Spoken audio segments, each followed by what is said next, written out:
આણંદની આનંદાલય વિદ્યાલયમાં નિયમો વિરુદ્ધ ચાલતી પ્રવૃત્તિના વિરોધમાં આજે વાલીઓ દ્વારા હોબાળો કરવામાં આવતા શાળા સંચાલકો દ્વારા ગેટને તાળું મારી દેતા વાલીઓ દ્વારા હોબાળો મચાવી સૂત્રોચ્ચાર કરી રામધૂન બોલાવી વિરોધ પ્રદર્શન કર્યું હતું। આણંદની આનંદાલય વિદ્યાલયમાં વિદ્યાર્થીને પ્રવેશ આપવા સમયે વાલીઓ અને વિદ્યાર્થીઓના ઇન્ટરવ્યૂ લેવા એફઆરસીના નિયમ કરતાં વધુ ફી ઉઘરાવી ફોર્મ ફીના 500 રૂપિયા લેવા સહિતની વિવિધ આક્ષેપો સાથે વાલીઓએ હોબાળો કરતા આનંદાલય વિદ્યાલયનું મુખ્ય દ્વાર બંધ કરી તાળા મારી દેવામાં આવતા વાલીઓએ ગેટ પાસે બેસીને સૂત્રોચ્ચાર કરી રામધૂન બોલાવી વિરોધ પ્રદર્શન કર્યું હતું અને ભાજપના અગ્રણી અને વાલી પિંકલ ભાટિયા તથા અન્ય પીડિત વાલીઓના સમર્થનમાં આનંદાલય ખાતે મોટા પ્રમાણમાં યુવાનો અને વાલીઓ એકત્રિત થઈ આવ્યા હતા અને વિરોધ પ્રદર્શન કર્યું હતું। સમગ્ર ઘટનામાં પિંકલ ભાટિયા નામના વાલીએ આનંદાલય સ્કૂલનું જુનિયર કેજીનું એડમિશન ફોર્મ 500માં ખરીદ્યું। ત્યારબાદ આનંદાલય સ્કૂલમાં 24/1/2025ના રોજ સહપરિવારે ઇન્ટરવ્યૂ માટે આનંદાલય સ્કૂલ ખાતે સવારે 10 કલાકે બોલાવવામાં આવ્યા। શાળા દ્વારા પિંકલ ભાટિયાનું લેખિત અને મૌખિક ઇન્ટરવ્યૂ લીધો। લેખિત ઇન્ટરવ્યૂમાં લગભગ 50 જેટલા પ્રશ્નોનું ફોર્મ ભરવામાં આવ્યું। તેમાં કોન્ફિડેન્શિયલી ફોર્મ કહેવામાં આવ્યું।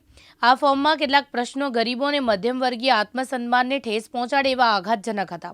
આનંદાલય સ્કૂલના પ્રવેશ ફોર્મમાં એક પ્રશ્ન હતો કે તમારું બાળક તમારા હેલ્પર નોકરનાર બાળક સાથે રમે છે કે બાળક શરીરે ગંદુ હોય છે, તેનું નાક વહેતું હોય છે, નાયા વગરનું હોય તો વાલી તરીકે તમે શું કરો?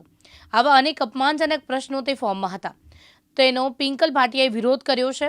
પિંકલ ભાટિયા સહિત અન્ય વાલીઓ, યુવાનો અને એબીવીપીના ઉપરોક્ત ઇન્ટરવ્યૂ લેવાની નીતિનો વિરોધ કર્યો છે। સુપ્રીમ કોર્ટનો સખત નિર્દેશ છે કે કોઈપણ સ્કૂલ કોઈપણ પ્રકારનું ઇન્ટરવ્યૂ વાલીનો લઈ શકશે નહીં।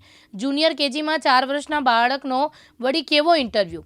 4 વર્ષના બાળકને એડમિશન આપવાના આનંદાલયના માપદંડ શું છે? વેકેન્સી કેટલી છે? તેવા વેધક સવાલો આનંદાલય સ્કૂલ સામે ઉઠાવ્યા છે। વાલીઓનો ઉગ્ર વિરોધ થતાં શાળાના કેટલાક શિક્ષકો શાળાના પ્રવેશદ્વાર પાસે આવ્યા અને તાળું મારેલા પ્રવેશદ્વારની અંદર ઊભા રહીને બહાર ઊભેલા વાલીઓ પાસેથી આવેદનપત્રો સ્વીકાર્યું। જોકે મહત્વની વાત એ છે કે શાળાના વાલીઓ દ્વારા આવેદન સ્વીકારતા માટે શાળામાં પ્રવેશ કરવા દીધો ન હતો। એકત્ર થયેલા વાલીઓ અને યુવાનોએ માંગ કરી છે કે ગેરરીતિ બદલ આનંદાલય સ્કૂલના પ્રિન્સિપાલને તુરંત જ સસ્પેન્ડ કરવામાં આવે। સાથોસાથ ઇન્ટરવ્યૂ ઓપરેટર કરનાર અને આડકતરી રીતે ડોનેશન માંગનાર આનંદાલયના અધિકારી લક્ષ્મીબેનને ફરજ મુક્ત કરવામાં આવે, તેના પર તપાસ બેસાડવામાં આવે। કોન્ફિડેન્શિયલી ફોર્મના નામે વાલીઓ પાસે જે ફોર્મ ભરવામાં આવ્યું છે તેની ઓરિજિનલ કોપી તેમને પરત કરવામાં આવે, કારણ કે તેમાં અંગત વ્યક્તિગત માહિતી ભરેલી છે। આનંદાલય સંચાલકો લેખિતમાં તમામ વાલીઓની ફી માંગે અને જુનિયર કેજીની 1 લાખ જેટલી તોતિંગ ફીમાં તાત્કાલિક ઘટાડો કરે તેવી માંગ કરી છે। મારું નામ નવીન ઠાકોર છે, થલટેપુરા આણંદમાં રહું છું। હું અહીંયા 2 દિવસ પહેલા મારા છોકરાના એડમિશન માટે સ્કૂલમાં આવ્યો હતો, તો મને અહીંયાથી એન્ટ્રી ગેટમાંથી પહેલાં તો ના જ પાડતા એ લોકો કે તમારા પહેરવેશ પ્રમાણે તમે એડમિશન ના લઈ શકો, ફી ના ભરી શકો। તો આ સ્કૂલનું ગેરવર્તન કહેવાય ને, તમે સામાન્ય નાગરિક જોડે આ રીતે વર્તન કરો, ખોટું છે। તો આજે અમે પિંકલભાઈના સમર્થનમાં આ બાબતે આવેદનપત્ર આપવામાં આવ્યા હતા કે આ જે હેરાનગતિ વાલીઓને કરે છે, પ્લસ કે જે સ્કૂલનું ફીનું માપદંડ છે સરકારશ્રીના નિયમ પ્રમાણે બી નથી, વધારે પડતું છે, તો એના માટે યોગ્ય પગલાં લેવાય એના માટે આવેદન અમે આપ્યું છે। કોઈ બી વાલીને આ રીતે તમે ડાયરેક્ટ જોઈને કહી શકો તમે ફી ના ભરી શકો, એ વસ્તુ તદ્દન ગેરવ્યાજબી છે। આ રીતે અંદાજ એ લોકો ના મારી શકે કે વાલીને હેરાન કરવાનું આ એક પ્રકારનું એ લોકોનું પેલી છે ષડયંત્ર જે પ્રયાસ છે।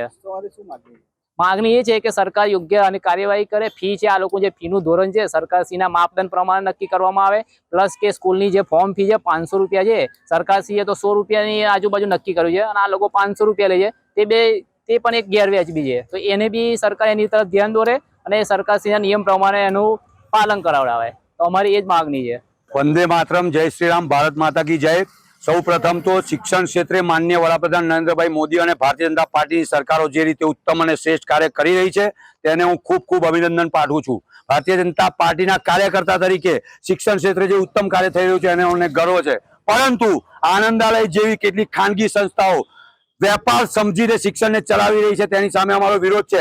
તમે વિચાર કરો કે એક અભિભાવક તરીકે 24 તારીખે સવારે જ્યારે હું અહીં આવ્યો ત્યારે મારો અને મારા પરિવારનો લેખિત અને મૌખિક ઇન્ટરવ્યૂ કરવામાં આવ્યો। મારા 3.5 વર્ષના બાળકનો ઇન્ટરવ્યૂ કરવામાં આવ્યો અને વિચાર કરો લેખિત ઇન્ટરવ્યૂમાં આ આનંદાલયનું ફોર્મ, આ આનંદાલયના ફોર્મમાં 50 જેવા ખૂબ જ આઘાતજનક અને આશ્ચર્યજનક પ્રશ્નો પૂછવામાં આવ્યા છે।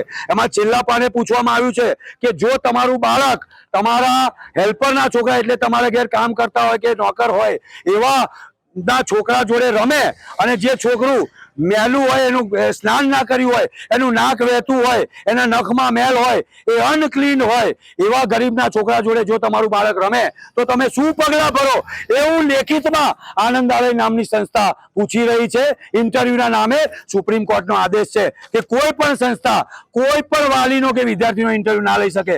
એનું છડેચોક ઉલ્લંઘન કરી રહ્યા છે, એનું છડેચોક ઉલ્લંઘન થઈ રહ્યું છે. એની માટે આજે હું અભિનંદન આપું, આજે હું આભાર પ્રગટ કરું આ યુવાનોનો અને વાલીઓનો જે મારા સમર્થનમાં અહીં ઉપસ્થિત રહ્યા મોટી સંખ્યામાં. ગઈકાલે પણ અખિલ ભારતીય વિદ્યાર્થી પરિષદ ABVP જબરદસ્ત વિરોધ પ્રદર્શન અહીં આનંદાલય ખાતે કર્યું. તે માટે હું મારી માતૃ સંસ્થા અખિલ ભારતીય વિદ્યાર્થી પરિષદને પણ ખૂબ ખૂબ વંદન અને કોટી કોટી અભિનંદન આપું છું. પરંતુ તમે વિચાર કરો કે ભારત જેવા દેશમાં જ્યાં શિક્ષણ એ સેવાનો વિષય હોય ત્યાં આવી ખાનગી શાળાઓ એમના કારસ્તાન જુઓ કે આવા પ્રશ્નો પૂછવાની હિંમત કરે. આવા નરાધમોને કઠોરમાં કઠોર સજા કરવામાં આવે. ડોનેશનની આડકતરી માંગણી કરનારા જે શ્રીમતી લક્ષ્મીબેન છે એમને સસ્પેન્ડ કરવામાં આવે, પ્રિન્સિપાલને સસ્પેન્ડ કરવામાં આવે. એ માંગ સાથે અમે મેદાને પડ્યા છીએ. ભારત માતા કી જય, વંદે માતરમ, જય શ્રી રામ. ચિરાગ સૈયદ, દિવ્યાંગ ન્યૂઝ, આણંદ.